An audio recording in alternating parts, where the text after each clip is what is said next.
जिंदगी में हम सब कभी ना कभी एक बात जरूर कहते हैं, अभी नहीं, बाद में कर लूंगा, आज नहीं, कल से शुरुआत करेंगे। हमें लगता है अभी बहुत समय है, कोई जल्दी नहीं, लेकिन यही सोच चुपचाप हमारे सपनों को मार देती है। आज की दुनिया में मोबाइल, रील, नोटिफिकेशन और स्क्रॉलिंग ने समय को हमारी आंखों के सामने से चुरा लिया है। याद रखना, समय सिर्फ घड़ी की सुई नहीं है, समय हमारी किस्मत लिखता है।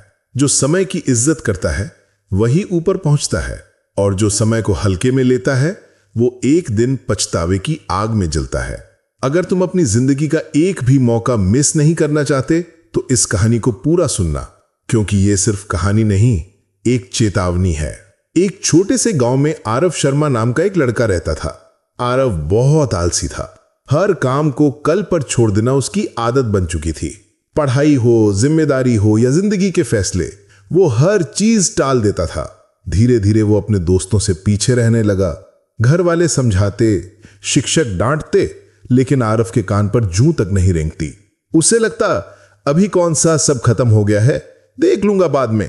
इसी गांव में एक दिन पंडित देवव्रत मिश्रा आए। पूरा इलाका जानता था उन्हें, ज्ञान, अनुभव और सच्चाई के लिए। आरव ने सोचा, अगर इनसे कुछ सीख लिया तो शायद मेरी जिंदगी भी बदल जाए। एक दिन पार्क में जब सब लोग जा चुके थे, आरव उनके पास पहुंचा। कांपती आवाज में बोला, बाबा, मैं खुद से हार गया हूं, सब मुझसे आगे निकल गए हैं, कृपया मुझे आगे बढ़ने का रास्ता बताइए।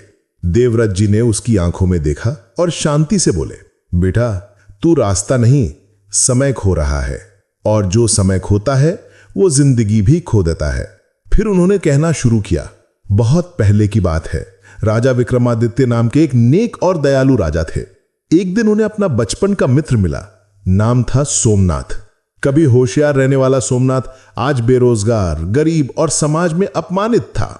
वो हर चीज के लिए दूसरों को दोष देता, किस्मत, लोग, सिस्टम, बस खुद को कभी नहीं। राजा ने पूछा, तुम इतने पीछे कैसे रह गए? सोमनाथ बोला, राजा साहब, लोग कहते हैं मैं समय पर काम नहीं करता, शायद मेरी किस्मत ही खराब है। राजा कुछ देर चुप रहे, फिर बोले, आज सूर्यास्त से पहले तुम राजकोष से जितना सोना जेवर उठा सको वो सब तुम्हारा होगा। सोमनाथ खुशी से पागल हो गया।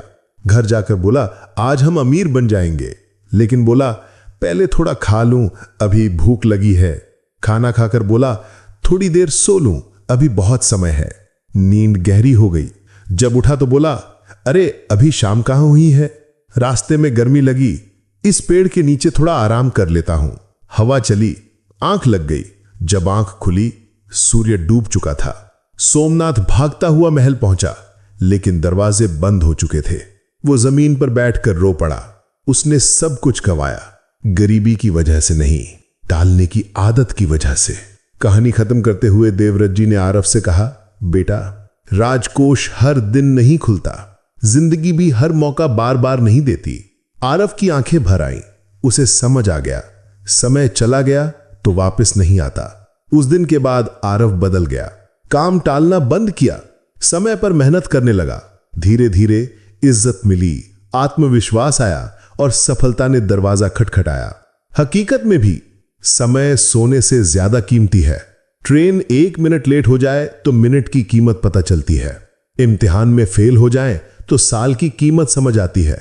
जो समय की इज्जत करता है वही जिंदगी जीतता है, और जो समय बर्बाद करता है वो सपनों को दफना देता है। आज नहीं, अभी शुरू करो। अगर ये कहानी दिल को छू गई हो तो लाइक और कमेंट जरूर करना। मैं जल्द लौटूंगा एक और जिंदगी बदल देने वाली कहानी के साथ। तब तक सब्र रखो, शुक्रगुजार रहो और खुद पर काम करते रहो। हृदय चिन्ह।